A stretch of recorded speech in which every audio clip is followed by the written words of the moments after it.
CTET exam में हमारे इस चैनल पर आइए तथा सीटेट के संपूर्ण सिलेबस, मैराथन क्लास तथा प्रीवियस पेपर ऑल क्वेश्चन उपलब्ध हैं, जिसे आप जो है देख करके तैयारी कर सकते हैं तथा जिसमें हर वर्ष के 2011 से लेकर 2024 तक फर्स्ट पेपर, सेकेंड पेपर सबका एनालिसिस बेहतरीन तरीके से दिया गया है और संपूर्ण अध्ययन भी दिया गया है, जिसमें ऑल सब्जेक्ट के 5 सब्जेक्ट आपके सम्मिलित हैं।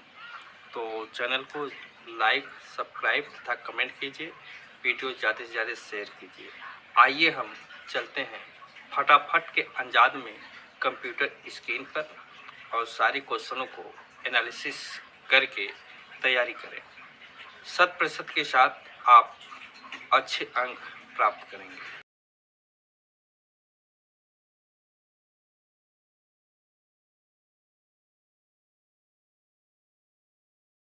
छात्र, आज हम संस्कृत शिक्षण विधि के विषय में अध्ययन करेंगे। सीटेट, यूपीटेट तथा अदर एग्ज़ाम परीक्षाओं में सीटेट संबंधित, संस्कृत संबंधित क्वेश्चन 15 अंक आते हैं सीटेट एग्ज़ाम में।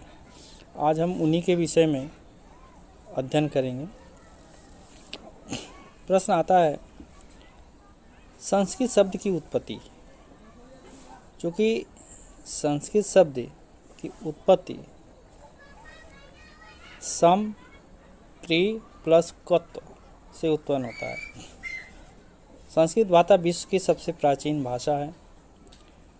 संस्कृत भाषा में 4 कौशल प्रमुख होते हैं, जो स्वामिक, क्रम, सफले, सुबोहपली के नाम से जाने जाते हैं, जिसमें कौशल 2 श्रेणियों में विभक्त है। पहला ग्रहात्मक अर्थात श्रवण और पठन होता है। दूसरा अभिव्यक्ति, जिसमें वाचन और लेखन 2 होते हैं।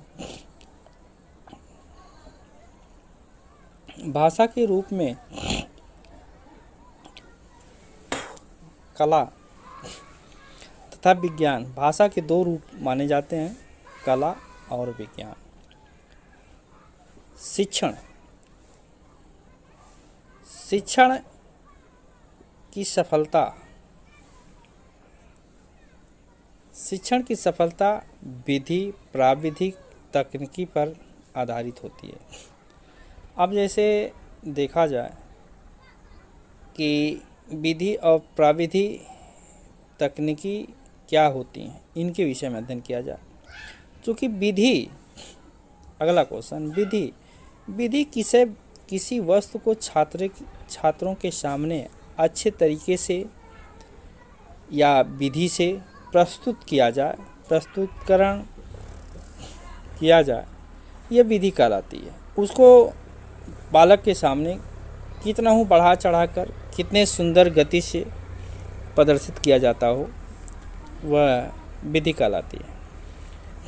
यह पूर्व नियोजित अपरिवर्तनशील है।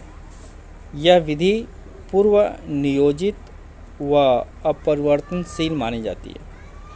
इसमें विधियाँ होती हैं, प्रत्यक्ष विधि, हरवटीय या पंचपदी प्रणाली, पाठ्य पुस्तक विधि। 3 विधियाँ प्रमुख हैं।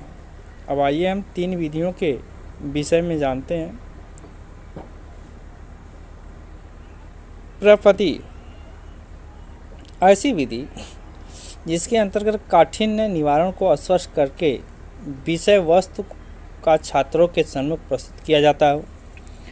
पूर्व नियोजित और परिवर्तनशील माना जाता हो। जैसे चित्र है, किसी चित्र को प्रदर्शित करना किसी विधि तरीके से प्रस्तुत किया जाए तथा प्राविधिक प्रतिक्रिया व्यक्त किया जाए, किसी की आकृति का वर्णन किया जाए, आकृति को सजीव अस्पष्ट बनाया जाए। ये प्राविधि कठिन निवारण विधि के नाम से जाना जाता है, जिसे प्राविधि विधि कहते हैं। नोट, जब कोई विधि सार्वभौमिक रूप से तैयार हो जाती है, उसे प्रस्तुत किया जाता है, किसी दूसरे के सामने प्रस्तुत किया जाए, तो हमेशा के लिए अरणीय हो जाता है। इसको शिक्षण युक्त भी कहते हैं, जिसे हम नोट के नाम से जानते हैं। तो ये नोट माना जाता है। तकनीकी है। तकनीकी प्रशिक्षण शिक्षण में एक कक्षा स्थान के अंदर होता है, जो अनेक अध्यापकों के पढ़ाने का स्तर भिन्न भिन्न स्तरों पर अलग अलग माना जाता है। जैसे गुणनखंड पढ़ाना है, जिसमें भाग विधि है, गुणनखंड विधि है, अन्य तरीके से बच्चों को प्रदर्शित किया जाए और उसका व्याकलन किया जाए, ये तकनीकी प्रशिक्षण होता है। तकनीकी प्रशिक्षण में कोई अध्यापक अपना मेथड प्रभावित करता है, दूसरा अध्यापक अपने मेथड से पढ़ाता है। सबके मेथड अलग अलग होते हैं और अलग अलग मेथड से प्रयुक्त किए जाते हैं। अनेक अध्यापकों को पढ़ाने का स्तर अलग अलग होता है। तकनीकी ज्ञान छात्र के स्तर के अनुसार होना चाहिए। आता है अगला स्टेप, सूक्ष्म शिक्षण। प्रवर्तक D.W. एली ने 1983 में, अमेरिका के वैज्ञानिक 1970 में, D.D. तिवारी ने भारत में इनका व्याकलन किया था। सूक्ष्म शिक्षण को प्रकाशन से लाने वाले पासी तथा शाह थे, जो 1974 में सूचित किए थे। सूक्ष्म शिक्षण का उद्देश्य किसी एक विशेष कौशल के दक्षता प्राप्त करने से होता है, जिसमें छात्र संख्या 10 से 15, समय 6 से 15 मिनट के अंदर निर्धारित की जाती है, जिसमें पाठशाला कौशल एक ही प्रयोग किया जाता है। सूक्ष्म शिक्षण करते समय अभ्यास कराया जाता है कौशल दक्षता के प्रति प्राप्त।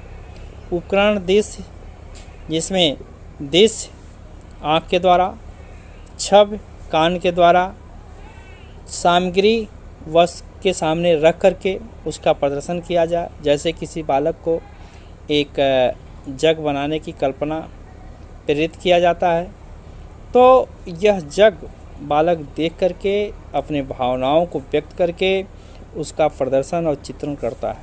ऐसी विधि को हम सूक्ष्म चित्रण विधि से जानते हैं। अगला स्टेप है सूक्ष्म चक्रण।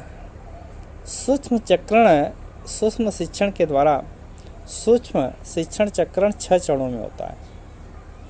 पहला पाठ्य योजना, किसी पाठ्य योजना को तैयार करना। दूसरा शिक्षण है।